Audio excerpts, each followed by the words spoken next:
All right, here we are, September 8th, 10:16 a.m. Eastern, 7:16 West Coast time. We're super excited. We've got Dorian Cunion here on the episode with us today. Long history in retail. That's where we're making it in retail. And now he's got his own company helping, coaching employees and business owners on their own, helping them succeed in their business. So Dorian, thank you so much for joining us. Hey, I appreciate you having me on. I love retail. I look forward to this conversation. Awesome. And This has been in the making for like a month. We had to keep rescheduling and we haven't been on in a month. So we're like super happy to be back and on. Let's dive into it.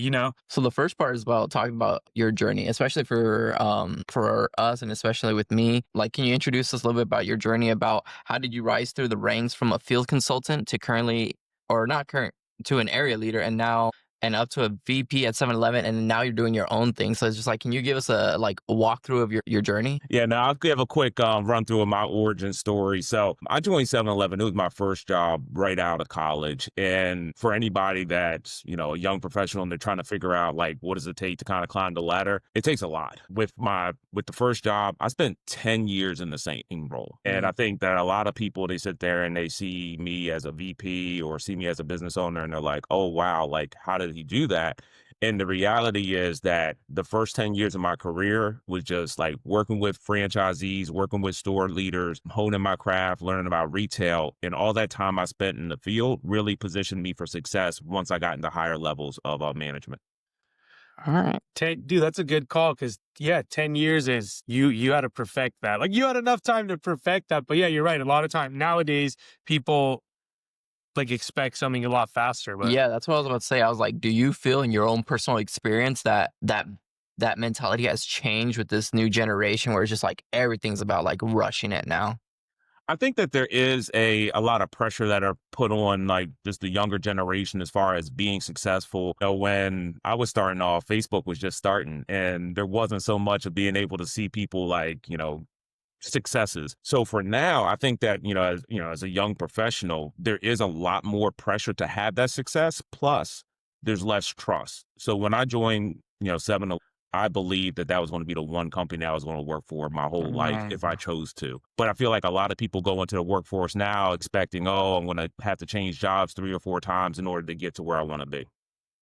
that makes sense. You hit on a point. Like my first job was Albertsons, and I literally thought, Yeah. this is it, and that's where I'm going to be. And then at 7-Eleven, I was like, this is it, and that's where I'm going to be. But it's pretty wild. I mean, isn't that what they call it today is hustle culture? I think the hustle culture is real. Because I work with entrepreneurs in addition Yeah. to individuals that are within corporate America, I see it a lot. And I think everybody wants to make 6 figures. If they're not making 6 figures, then they want to make 6 figures. And as soon as you make 6 figures, you realize that goes really fast. So then you want to make even more money. So I think that desire for wealth building and to have like that perfect life drives a lot of people to want to move really fast, not necessarily appreciating each role that you're in provides an opportunity for growth that can position you for, that future success. Yeah. It reminds me of a proverb that I heard about. If you want to do it fast, do it on your own. If you want to make it far, you got to do it together. How did working in that high pressure retail environment like shape your leadership or coaching philosophy? I mean, it did a lot to shape who I am. I attribute, my ability to lead a team at 21 years is old, as being really the catalyst for what I do now.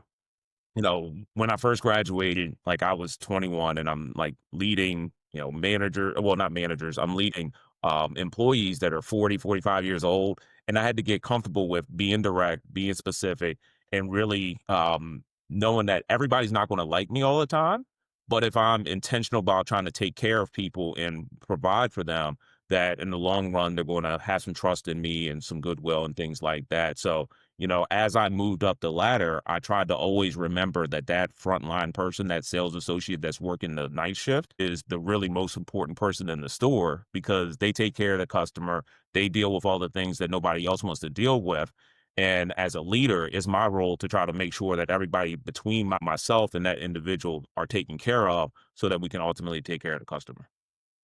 Nice. Yeah. Some Some knowledge you dropped right there. And at 21 too, I mean, that's basically the goal for so many people nowadays is like at young age, especially in your prime, in your early 20s. Yeah.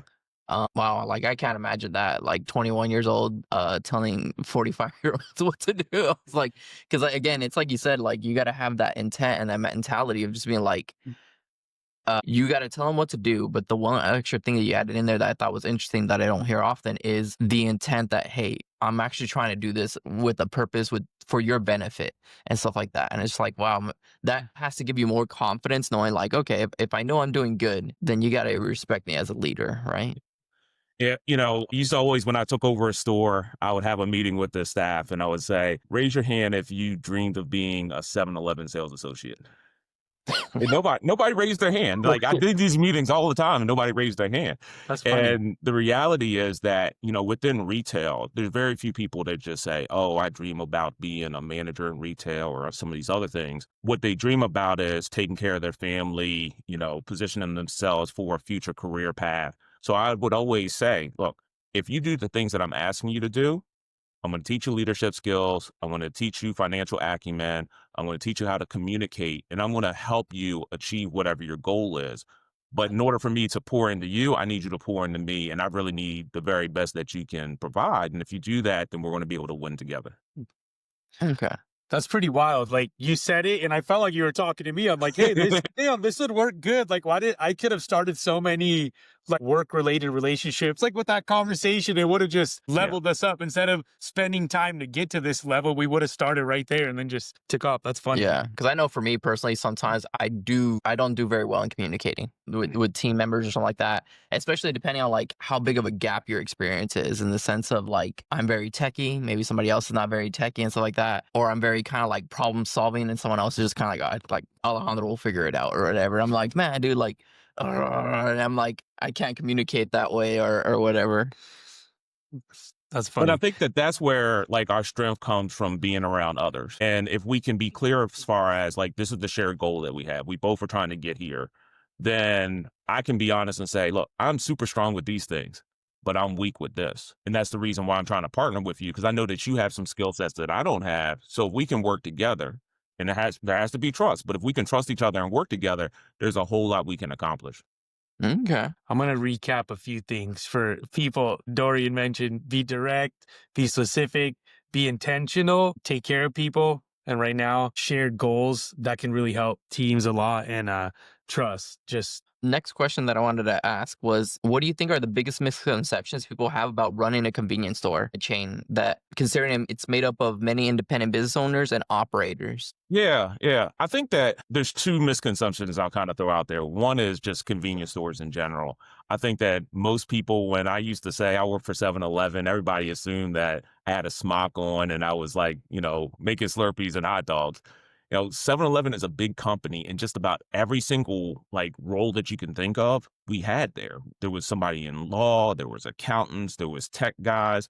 So, one misconception is that you can go into retail regardless of what your background is, and there's a role for you, an opportunity for growth.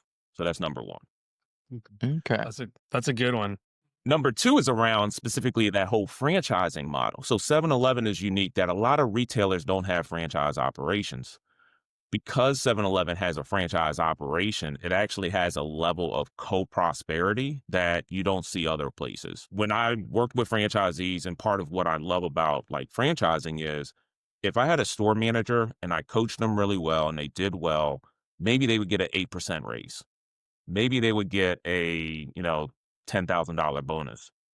There's franchisees that I worked with that when they grew their profits by 15%, that was 15% going into their pocket. I was helping them pay for the kids to go to college. I was helping them buy boats and houses. And I really just appreciated the ability to really make a financial difference in somebody's life through helping them professionally.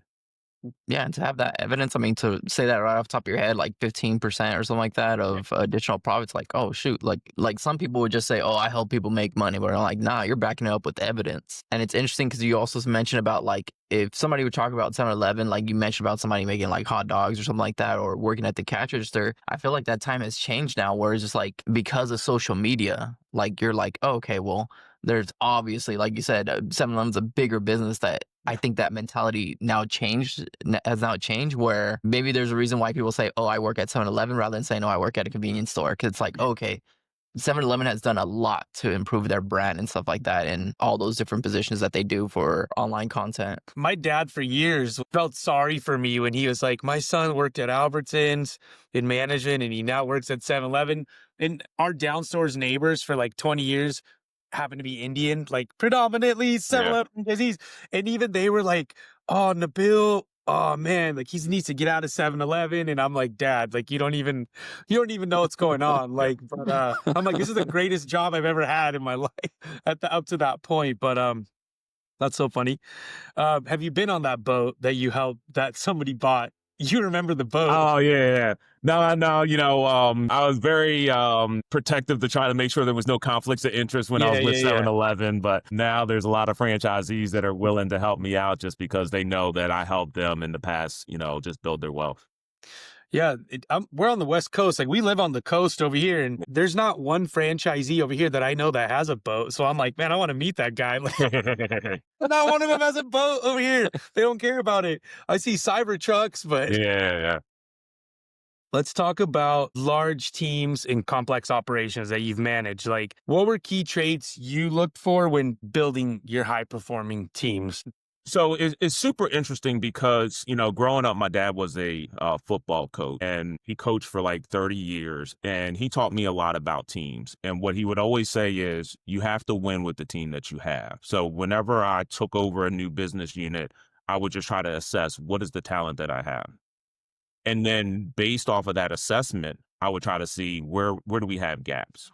And my first question is, can I develop the individuals that I'm with to close those gaps? So I always invested a lot into training and development and cross-functional experiences, just try to build skill sets.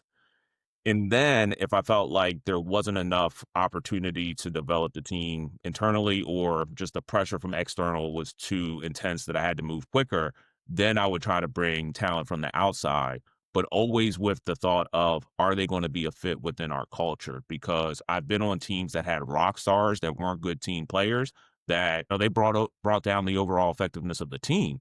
So I think as a leader, you have to understand you need talent, but more importantly, you need talent that's going to work together. And that really has to be your focus. That's really great and advice to hear because I mean, so many of us already work in teams, but I think sometimes we could be a little bit arrogant in trying to get like an outside perspective like yours to being Yeah. able to help us reflect like what are our downfalls and stuff like that. Because when you mentioned that about uh like with your dad's quote, you got to win with the team that you have. It's just like, man, sometimes you forget about that and you're trying to think of what I don't have, what I need over here and stuff like that. But then you mentioned you were able to hire, so you were able to do your own hiring. Yeah, I was it's funny because I'm reading a book right now and it's like the great CEOs are lazy. And as I'm reading the book, a lot of the concepts that it talks about are things that I implemented. When I was the zone leader, every single field consultant that was hired had to be interviewed by me. And by the time they got to me, they would have to be really bad for me to say, no, I'm not going to let them on the team. But I wanted to make sure that they understood like who we were as a unit, what my expectations were, and that I was there to support them. So I think that regardless of what your role is, if you're responsible for employees, you need to own the fact that those individuals are looking for you to help them pay their mortgage, put food on the table, reach their professional goals. So I was always involved in both the hiring process, but then also, that talent and development, just making sure that people were getting the growth that they needed to achieve their goals.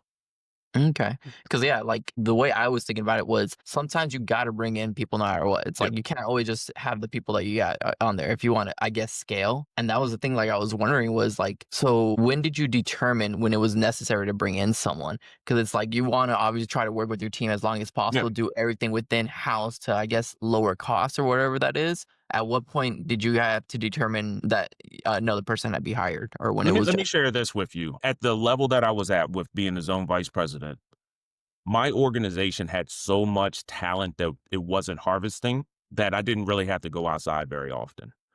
One example, I had an area leader on my team, and prior to joining 7-Eleven, he was, a chef and he was also a consultant for a food service company. He was in a role that was just in retail. nobody really understood his capabilities from a food standpoint because nobody took the time to understand what did he do before 7-Eleven. So because my HR team and I had a process in place, we were able to see just how much talent that we had and be able to move people into different positions where we could Mm, harvest more from them. I mean, it was a win-win because a lot of times when you're doing a role that doesn't perfectly align with who you are, you don't do a great job. But when you Yeah. can get that individual into another role, all of a sudden it's like, wow, so much growth. Yeah. Where I typically had to bring somebody in from the outside is when we were just too like closed off to new ideas and we needed a spark. It's like, somebody over here is doing something completely different and we need like an infusion of new energy just to mix mm. things up and just shake things up. So, as a general rule, like 20% of promotion should be from outside, but 80% of the promotions that you're doing should be internal. If you're not able to do that, then there's something broken with your system. Yeah. That's good. I see some of that stuff, like as you were saying it, I'm like, hey, I noticed that kind of going around in here in our Yeah. company. So good stuff. So it makes me feel good. But nice. We want to definitely jump, like you've already dropped knowledge that obviously ties into your path, coaching and consulting. But something I noticed online before going into that was your path counseling center, which you've been involved in since 2019. So Yeah. for me, I'm thinking your path consulting is like this is something totally new, like within the last 2 years, 3 years. And then I go 2019, Dorian was at 7-Eleven, there's Your Path Counseling Center.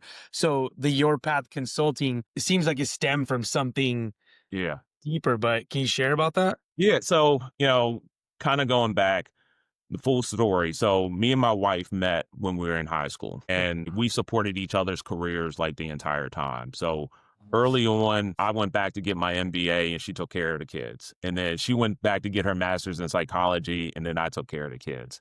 And then, the big opportunity for us came when I was invited to go to Dallas to be in charge of franchise marketing and recruiting.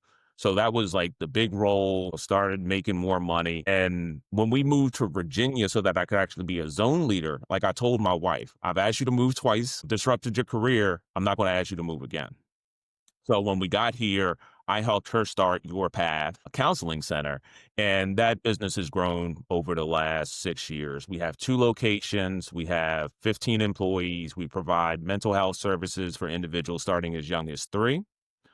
About 3 years ago, I was faced with a decision to relocate back to Dallas and, continue on my path with 7-Eleven or to leave the company.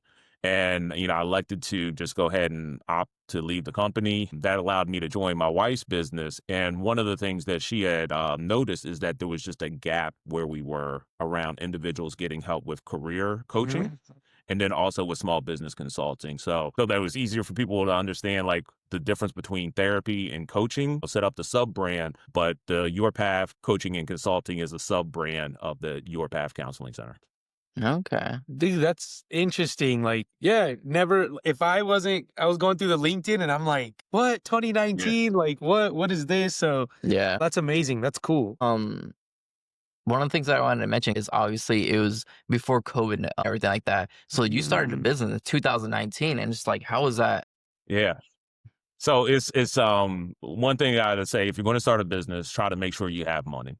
Because the luxury that we had was I was still working for 7-Eleven. So, for the first 3 years that my wife's business was running, it did not need to make any money. That allowed us to invest in, the assets that we needed in hiring staff. And when COVID started, my wife was just like, "Did we make a mistake? Nobody's doing anything." It turned out to be a blessing in disguise because a lot of people's mental health was strained during COVID. Mm. And my wife, as part of our culture, I'm sitting there going out to stores, putting my mask on, having my PPP, and she was Keep- seeing people in person. And there weren't a whole lot of therapists that were seeing people in person at that time period. So we were really able to build a brand as far as we don't just provide virtual services. Like there's a lot of people that are doing virtual therapy. But, what most people need right now or really want is to physically be with another human, like talk about things and find solutions. And that's what we've really built the brand around. And we've really thrived over the last couple years because we provide in person and a lot of different creative therapy options. Interesting. I mean, that seems like that's even going to go well in the future. I mean, with AI now, I mean, even Yep. more people are kind of like realizing like human connection is definitely more important. For sure. Where are those two locations? Like So city? they're in Ashland, Virginia. So Ashland is about 20 minutes north of Richmond. Okay. The one is full circle. So I went to Randolph Macon College, and it's right outside the college. So Okay. And the other one? the other one is also in Ashland. It's in an Okay, got area that's about 15 minutes away from the first location. I lived in Virginia for 2 years, Yeah. 1995, 1996. Okay. Blizzard of 96 is what I remember. Oh yeah. Waiting for the radio. I was in like second grade. Hopefully school is canceled or delayed. I'm like, so it's like something, there's no snow, like except we go to the mountains here. But I'm Yeah. like, every kid needs to experience living in the snow and waking up. Yeah. It's probably not on the radio now. They probably send a text to the second graders like, hey, school's canceled. But Yeah. that was my Virginia thing. Okay.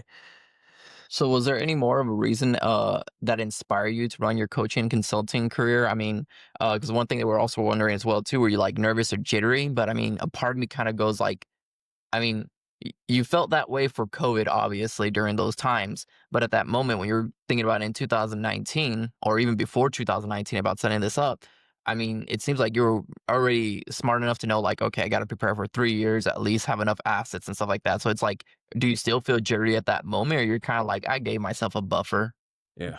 I think that it's so funny because if you're working within corporate America and you've worked on projects, doesn't matter how much you think about like a project, you tend to overestimate how long it's going to take and how much it's going to cost. So Yep. with all the preparation and all the thoughts that we had, our forecasts are off all the time. I was joking with my wife because we're launching a new program, and it's like, we're going to make a mistake. We know that's going to happen, but we're going to learn from it. It's going to allow us to grow.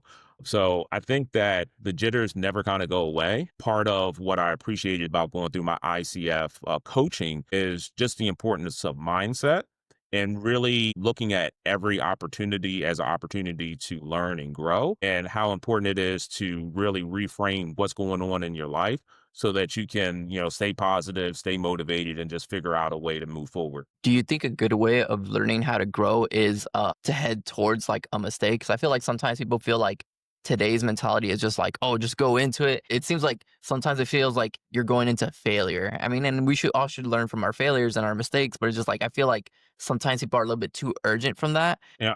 Early in my career, I went to this workshop and they talked about like the Harvard Business Review and that you should just read the Harvard Business Review. So I've had a membership for probably 15 years.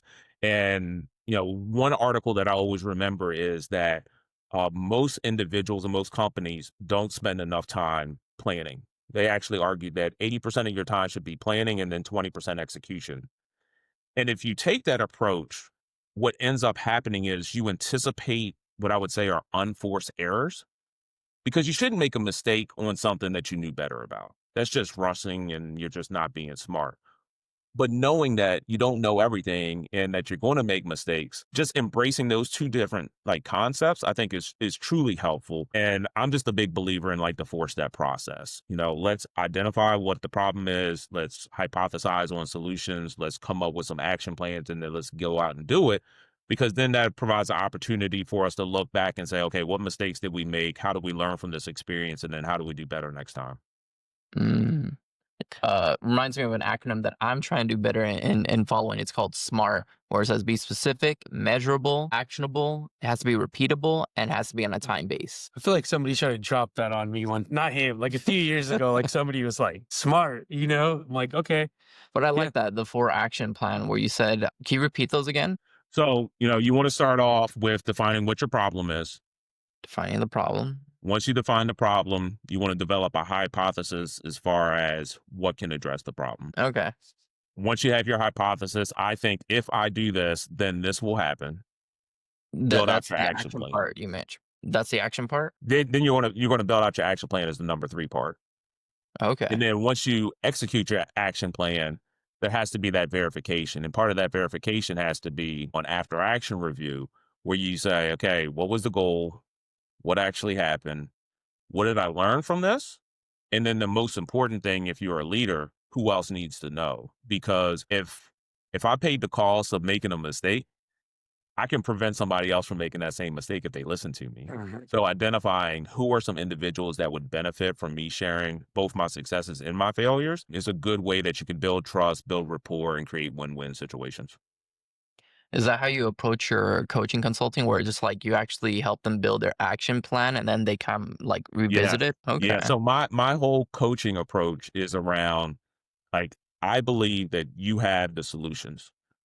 So Mm. I'm going to try to pull the solutions out of you. Now, what I realize, and it's part of the reason why I'm coaching and consulting, there's some young professionals, there's some busy professionals that may not have all the information that they need. And that's where I'll come in with consulting and I'll provide books or workshops or different things to kind of elevate, people's skill sets. But in general, I challenge people like, let's get crystal clear. What's the problem that we want to solve? Okay. So how do we think we can solve that? Okay, well, now let's go out and do it. And then we can check in 30 days, 45 days, assess did the plan work? If so, then let's keep going. If it didn't work, let's figure out where we can course correct and come up with a new plan. Mm. And I would imagine some of those people would be like, "Oh, the problem is I don't make enough money," but you're like, "No, we got to be more specific." Yeah, well, and it's like, okay, we're not making enough money. All right. So there's a lot of ways that we can make more money. We can make more money with our salary. We can make more money with investments. We can make more money with investing, like starting a side business. Or we could actually assess how are we spending our money and identify that there's a lot of ways we're spending our money that's wasteful, that if we cut those things out, that we'll actually get that sense of financial security or wellness that we're looking for. So yeah, I really try to dig down deep with individuals to like, let's get precise as far as what is the actual problem, and then let's build a plan to address the solution. Yeah. And I'd imagine I've listened in on some coaching things, and a big part of it they say is like just helping someone be accountable. Like accountability, they say, is like probably one of the biggest parts of it. Is that I would agree. I tell people like when I do discovery calls, 90% of what you need to know and what you need to do, you already know. I mean, there's especially now, like the internet, like you can put in Chat GPT, how do I get a raise or how do I like you can figure that out real quick. The problems normally come from trusting what you know and then consistently doing it. So portion of what I do from a coaching standpoint is the accountability. But I think what's more important is how do you establish some routines for yourself where motivation isn't an issue. It's like I just always do this. So I don't have to be motivated. I don't have to be reminded. It's just part of who I am. Yeah, nice? interesting that you bring up ChatGPT. I mean, because yeah, especially with the younger generation, it's like if it says it, it's like it must be true, it must be gospel or Yeah. whatever it is. And it's just like those of us who have experience and stuff like that, it's just kind of like, wait a minute, ChatGPT is off on this, and it's like it's not always off every single time. Yeah. But as a developer myself, like I've caught it sometimes where it like suggested stuff, and I was like, wait a minute, that doesn't even exist. Like, so it's something they have to be very careful about and trying to use. Yeah, I have a 21-year-old son, and one of the things that he pointed out the other day was if I had a friend that at the end of every statement he said, this might not be accurate or, I'm subject to hallucinations, I wouldn't listen to that friend. But like I feel like so many people they just take chat and some of these other things as gospel without like pausing and saying, if this was a human and he said, I'm right most of the time and sometimes I make up stuff, you wouldn't just take everything, at face Yeah. value. One of the Yeah, things I try to do to like help people understand, like, like ChatGPT is a great tool to use, definitely use it, but understand like how to use it. Like I don't use it Yeah. as like, oh, it's gonna give me an answer, but I help it like how you do with your coaching consulting. Like you're trying to find out, okay, what's the problem and trying to get that solution Yeah. out of it and stuff. Go like, okay, let's figure this out. No, exactly. go through it a few rounds. Hmm. What is there any common like pain points or gaps in maybe leadership that led you to start your business? Or Yeah, with yeah, this kind of gets into the Power Six leader model, which is one of the big parts of the coaching program that I provide. I find that a lot of leaders, you get promoted because you're a great individual contributor, but most companies don't really invest a whole lot in teaching you how to lead. And the gap that I saw over the course of my career and that myself and Dr. Rudy are trying to solve with the Power Six leader model is there's certain behaviors that if you have in place, they're going to put you on the path to being a better leader. One of the first ones that we have on there is to motivate action. And motivate action is all about getting crystal clear about your vision. If I can't tell you what the vision of my company is, like, why should you join it? Why would you like work hard at it? It's like, I don't even know what we're trying to accomplish. So, you know, really trying to lay out like a path for people as far as these are the things that really good leaders do. And if you don't trust me, here's all the research that supports this. And then, let me help you figure out how do you integrate that into your leadership over time so that you can be the most effective leader that you can be. And vision, that won't be the same thing as a mission statement, right? No. So when the distinction that I make, especially with business owners, but I think that if you're leading a team, you can kind of do the same thing, is vision is all about the future. We're not here.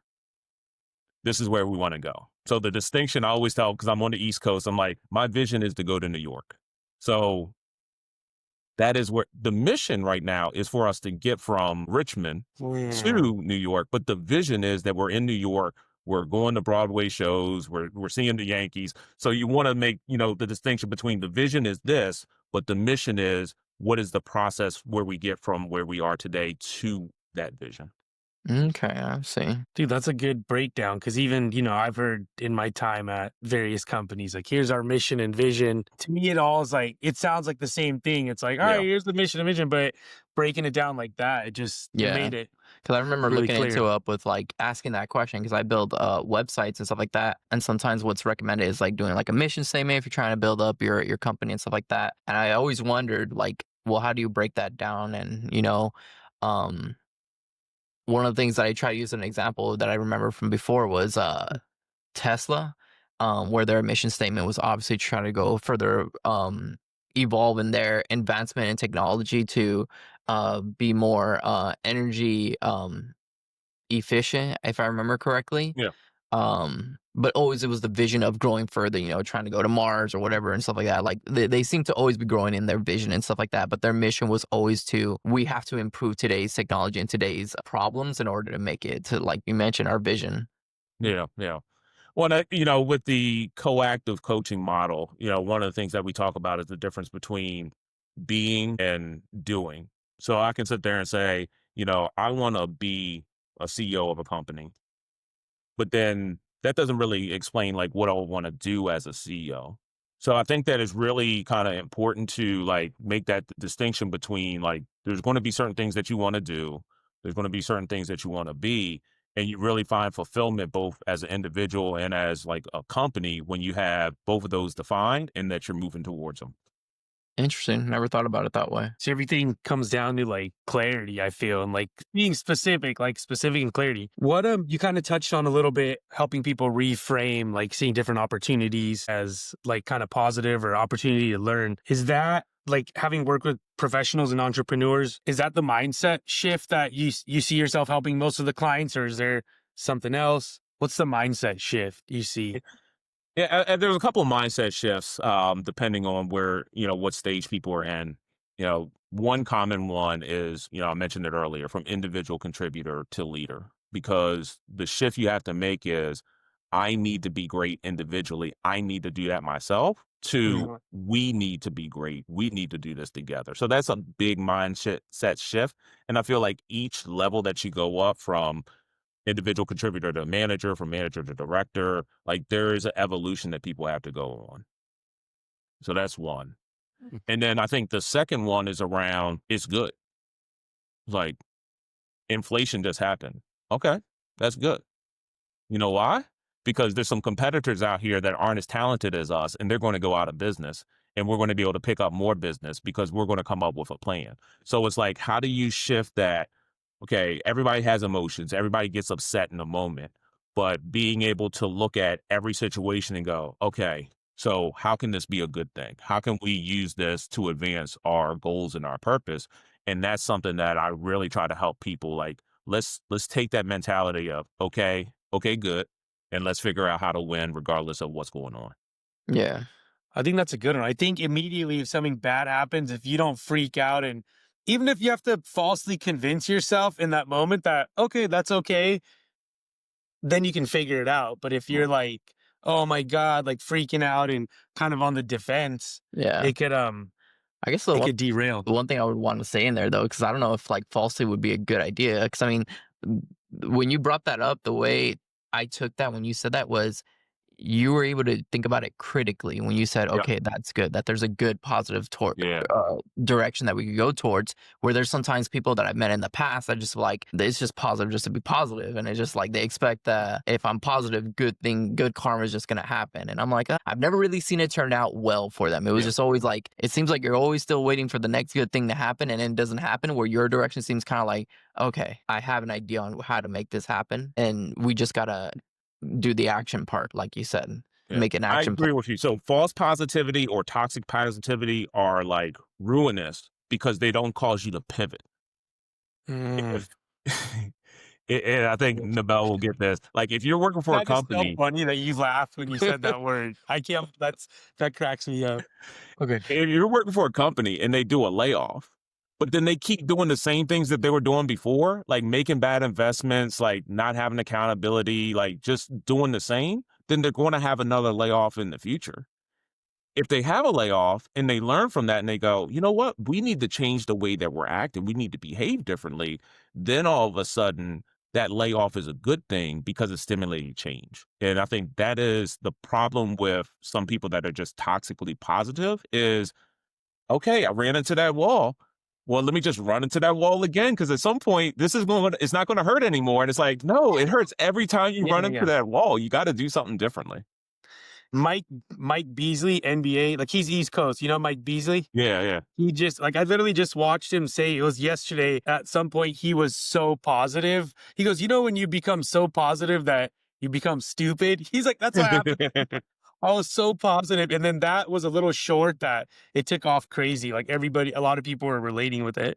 Yeah. That's Interesting. funny. How would you mentioned the mindset shift of individual contributor and I got to do to team. How, I guess, maybe you personally, but I think you've had a long time to figure out that mindset Yeah. shift. Or how would you coach someone from being a strategist and wanting to do all that to like take a step back and Yeah. coach? Like, how do you do it? Sometimes you might hear a problem and want to just jump in and solve it.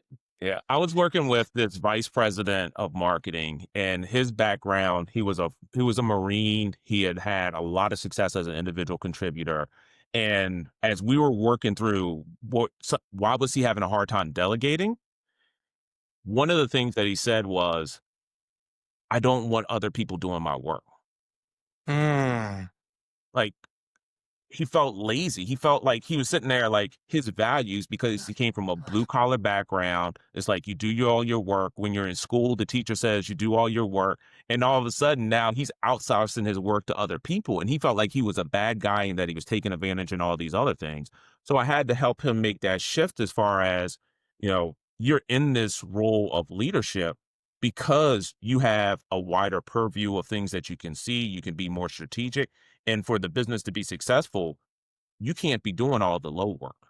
Like you need to be doing the high work, looking out 3 months, 6 months, a year, and make sure that the people that are doing the work are going the right direction mhm. versus you getting down in the weeds, not being able to think about, inflation or unemployment or some of these other things that are going to impact the business. So I think that that's one of the biggest challenges is helping people, they have an identity and that identity's helped them to be successful. But in order to get to the next level, your identity has to parts of it need to change. You don't become authentic, you don't become fake, but you have to like evolve, your identity. I can see that one a lot, and probably also still wanting to show that you're providing some type of value, like you're Yeah. tying your value to these tactical things. And yeah, like maybe other people not thinking, hey, this person's not doing such and such, but this person is thinking about, yeah, what's going to get to the next. That's interesting. That's real interesting. And that seems like that's only accomplished when you've had time and experience. Like that just can't happen at a young age when you don't really know much.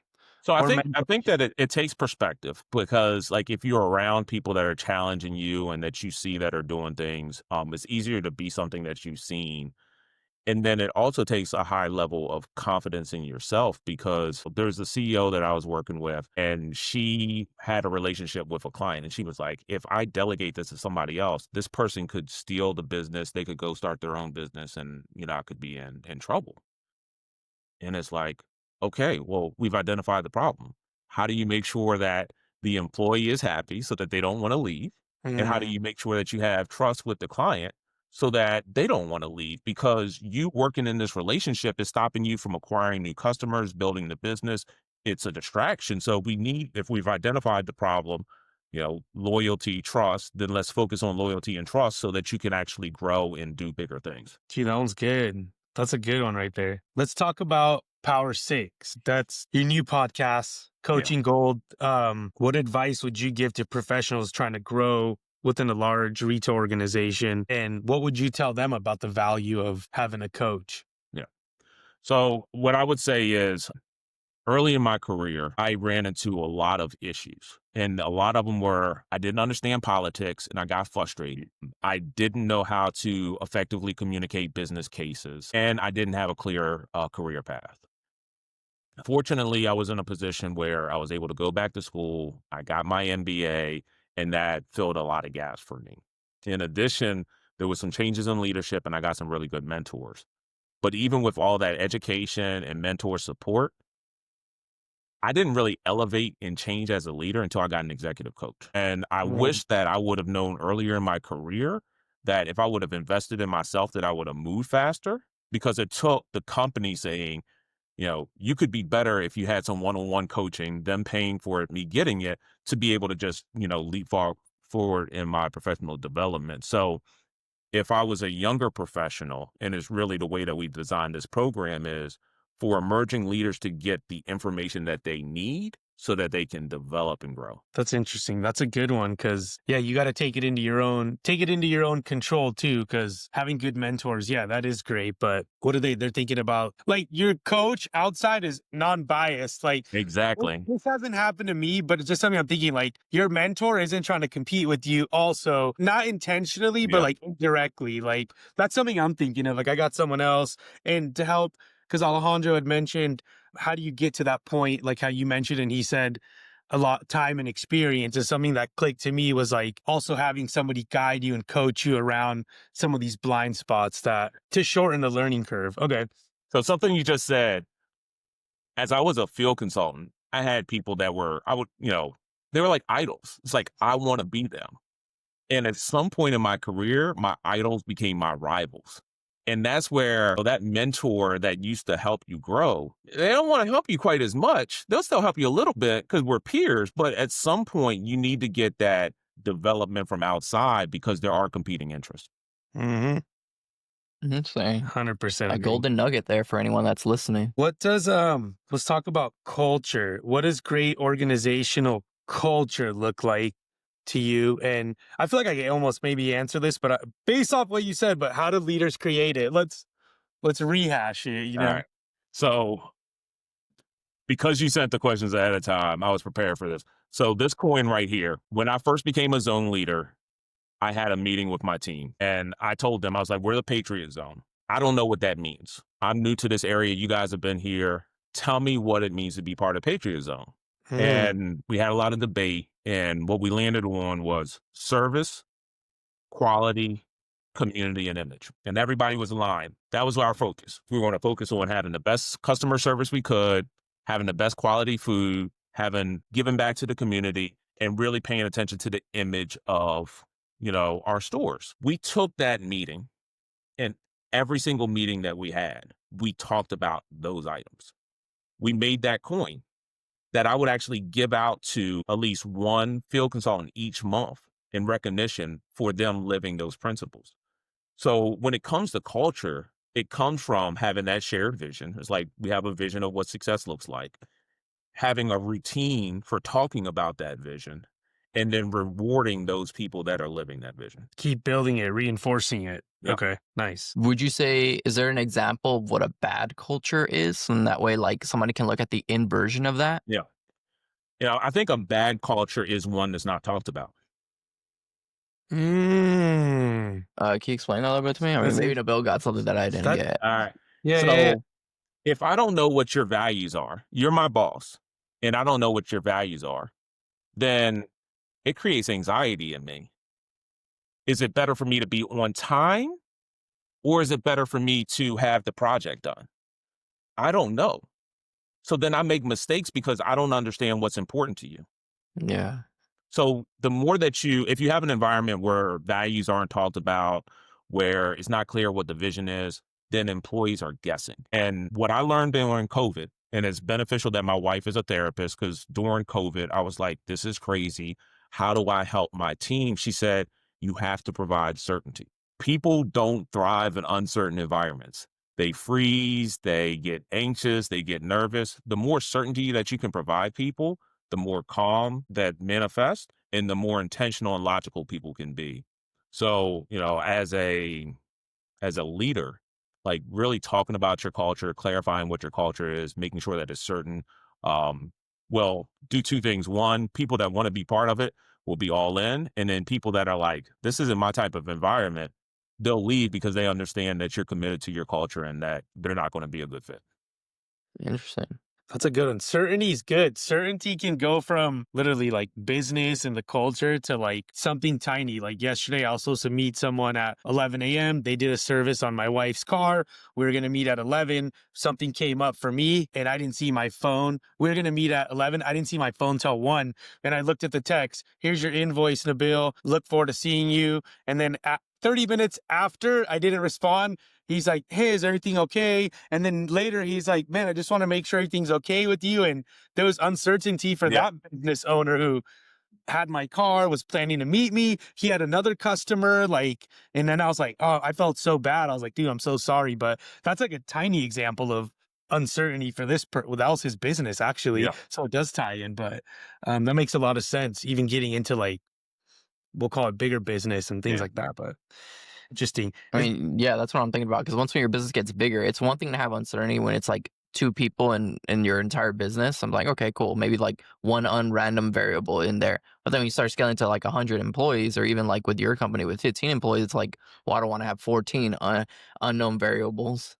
Yeah. I don't know if you've ever been on the top of like a super high building that like actually sways in the wind. But I would say that when you're on the top of like an organization, like realizing that the smallest move that you do has a ripple effect like everywhere. Mm. So like it's just really interesting that, I remember when I was an executive saying, we're going to change this. Like we're going to change like the color of the uniforms. Seemed like it's such a small thing, but it was so complex. There was so much.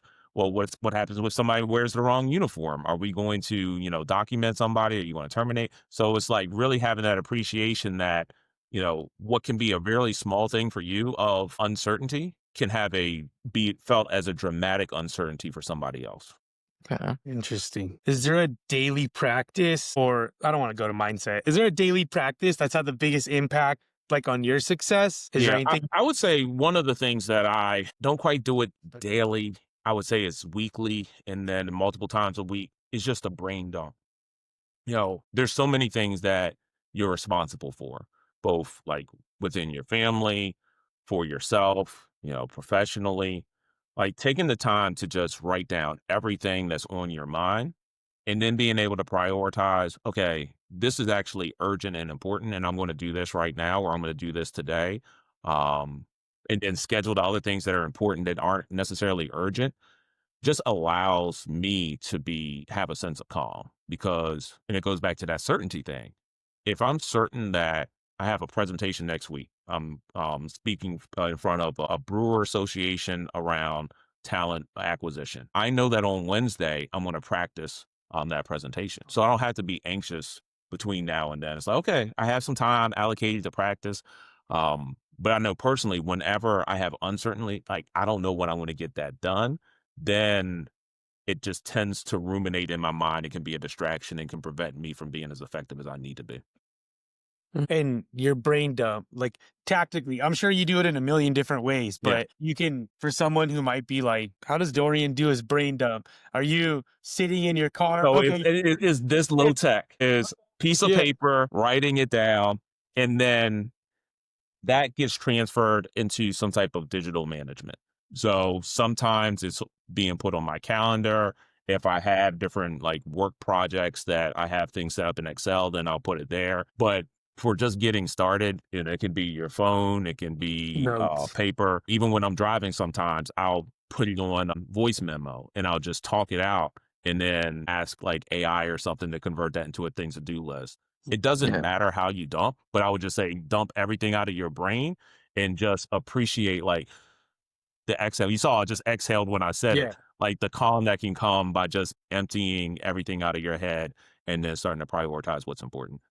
Okay, interesting. Because I mean, when I was interpreting when you said doing a brain dump, like I thought it was like literally just getting rid of stuff that you don't need and stuff like that. But you're trying to say like organize your thoughts, basically. Yeah. I've Yeah, had and it also helps you to connect different things because, one of the things that I have plans around education. So I always try to make sure I'm reading the book. So like right now, the book that I'm reading is the Great CEOs Are Lazy. And it's actually helping me because I have a presentation that I'm doing later in the month around operational improvements. And I'm taking things from the book. And it's like, oh, I'm doing my research because the book aligns with a project that I'm doing. So when you can get everything on paper, you can try to find some efficiencies where I'm only doing one thing, but I'm actually serving three different projects. And then that helps to boost your productivity. Okay. I can see with the mental clarity too. Like there's sometimes, I don't know if it's specifically this, but like I might be thinking of a million things and I can't even sleep. And then I might just wake up at 2 or 3 and then it's like get everything out or finish that thing I'm thinking of. And then Yeah. I'm like, wow, like that was really messing up my sleep. But it could Yeah. be something super simple, but you get it out and then it's like, I can rest clear. I like that. Yeah, that's something I need to do more often. So I And think it was Thomas Jefferson, and I won't remember perfectly what he used to hold, but he would hold something in his hand and he would fall asleep in his chair. And when he dropped the thing in his chair, he would wake up and he would write down whatever was on his mind. Because there's something about the relaxed thing of sleep and like trying to fall asleep. There's different ideas and concepts that will manifest there that don't manifest when you're like just trying. So that idea that you have as far as keeping a notebook by your bed and when you wake up in the middle of the night just putting it down should help you go back to sleep, number one, but you might be amazed by like the great ideas that you get by just doing that. Yeah, I've seen I saw something. It said the shower puts your mind in theta state where you're the most creative. And it's like that's why sometimes you might be in the shower and come Yeah. up with like the best ideas. And you're like, they literally make a stick pad that like you can write in the shower some of these ideas. Somebody was saying, how do you get into theta like mode to become creative? He said it could be in the shower. But some of those, I'm pretty sure like some of these the best inventions. I don't know if it was the iron. I don't know if it's the iron. There's some really great inventions that all came while someone was asleep or woke up and remembered. But So if that's this was a good. coaching session, I would say, is that something that you want to pursue? And we would explore it. And if so, then I would say, okay, well, can I get your commitment that in the next week that you're going to go online, buy a whiteboard that you can put in your bathroom so that you can start giving it a try? Mhm. What's funny is like through the whole coaching, like you're talking in this episode, and the accountability is there's things that you've said that I know work best. Like I know in some of my best times, I was journaling every day and Yeah. writing stuff. And I found one of my journals from 2 years ago, like cleaning, and there was like a strategy map, like you just kind of map out your own stuff. And I was looking at a bunch of different goals I set like in 2020, and I'm like, forgot about them, but I'm like, this happened, this happened, this happened, this is, and then it's like, why did I stop doing this? I'm like, literally, it stopped there. Like all those goals stop. And it's like, sometimes what what the right thing to do is, but it's like, are you going to always do it? I guess I mean it's sometimes what happens is life happens, and you got to readjust yourself to get back into it. Yeah. Yes. But the thing about life happening is, you know what works best for you. But sometimes, unless you're talking to somebody else, you don't even realize, like, oh, journaling. Like, I'm unproductive right now. When I was journaling, I was more productive. Let me get back to journaling. Like, there's something about like talking to somebody else that can help you like surface some of these things so you can Mhm. kind of develop the cheat code for yourself. Because the reality is, all of us are wired differently. Some people need exercise, some people need journaling, some people like it's different things. But if you can identify like what are those habits that help me to be most productive and then routinize them as much as possible, like you'll be surprised by how much success you can have. Yeah. I mean, the way I think about that as well too is just you got to have somebody around you, like a really good friend or somebody that you could go to who's going to be straight up and honest with you. because again, going back to the toxic positivity thing, it's like it doesn't even help either if you got outside forces that are also just contributing to that behavior. Toxic positivity. Let's What are you cheering for? I'm just laughing. I'm sure there's a lot of it. Like, you know, we're at an hour. We'll keep it going a little bit, but thanks, Dorian. Go to the last question. Okay, let's talk about, I brought it up earlier, but your new podcast, Coaching Gold, and talk about that journey and partnership. Dr. Rudy Jackson, and what can people expect? What are Yeah. they? So yeah, with Coaching Gold, Rudy and I have been talking for months as far as how to just bring more awareness to Power Six and to the benefits of coaching and things of that nature. And he'd been like a podcast, and I'm like, dude, like podcasts take a lot of energy. Like I respect you guys for like doing all this stuff. But I was like, if you really want to do it, let's give it a go. So I think we filmed 12 of them so far. We're posting them on both YouTube and on Spotify. And I've been blown away by the amount of growth that I've had. The segments are normally between 20 and 40 minutes. We invite different coaches on, and we just talk about their coaching journey, what type of clients they help, and then one specific leadership topic. And just talking with other coaches about things like motivation and delegation has just helped me to see different perspectives and just be even more bought into the benefits of coaching. Whether you are in your first leadership role or you're a CEO, having someone outside of your company that can help you gain perspective, help you to clarify your intentions, and then help you make commitments can just accelerate your professional development. Nice. And I can imagine you guys are even getting sharpened by having other coaches and just kind of Yeah, we are. in shop. Okay. Dude, that's awesome. This has been like, you guys, we take, oh, you can't see, like my thing Yeah. is like full of like, Yeah. this was good, man. Well, we really appreciate it. Alejandro and I, we film at work. We're like 8:20. We're going to get back to it. But this was awesome. We're definitely going to be following Coaching Gold. Yeah, for There's sure. a bunch of nuggets on here. We can't wait to start sharing. We'll get the footage over to you too. But we really appreciate the time. And one thing I didn't expect, it's like you said, like the interesting part about now that we've been doing this podcast, like having this interview with you in just 1 short hour, I'm just like, every time we have a guest, we feel that there's always more that we could get out of them. It's just like, man, dude, why are we not talking to these people? And that's what's the great thing about these podcasts is someone like you gives like so much insight. And it seems like it's funny because it feels like you're saying literally something I feel like I'm going through this right now. And this guy just gave me knowledge that's going to help me go through whatever I was going through and stuff like that. It's like, gotta keep going and having that human contact, talk with people. we could have been on our 3rd episode by now with Dorian, like from July, like boom. But hey, look, I'll tell you this. I believe that knowledge should not be a barrier to success. That's part of the reason why I'm on LinkedIn. I post probably 5 times a week. I have a blog. So I have tons of free resources. So if anybody is just curious about like leadership or professional development, they can follow me on LinkedIn. And then, once they get exposed to the content, if they have any questions, feel free to reach out.